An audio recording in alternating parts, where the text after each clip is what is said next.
Здравейте на всички, ние сме тук с DJ Vampire и това е една кандидатура за Overcraft. Да. И да, сега ще ви покажем какво сме построили. Значи, чай първо да обясним. Значи, ще снимаме в сървъра, на 12 сме.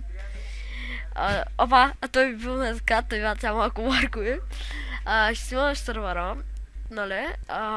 Ще играем, ще сме редовни. И сега ще ви покажем какво ще строим. Добре, така.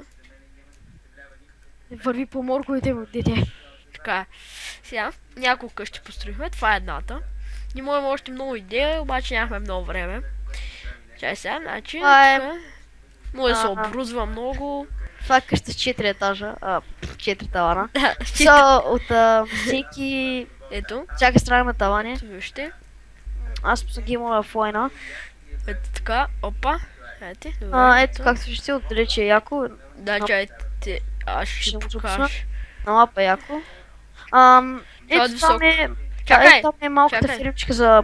Чакай да покажа от високо как е. Не е много пътно, ама все пак. Все пак, нали е ферма за картофи, тук са пътечките. Той може би ще го махнем, не знам, ще го знам просто. Да. Тук са пътечките. Да, това ще го махнем, ето тук, защото вече не е. Тук са... Чакайте, че ме звънят по телефона, така случайно. Кой ми звъни?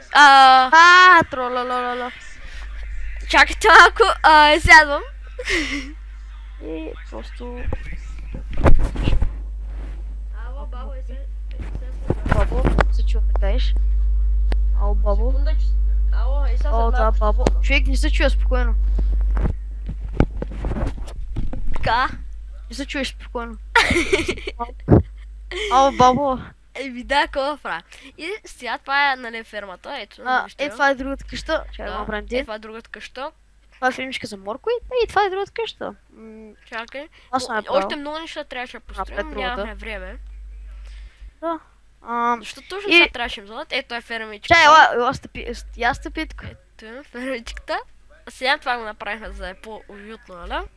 Минаваме си така, защото, нали, да е по-уютно, отворя е. И, нали, какво?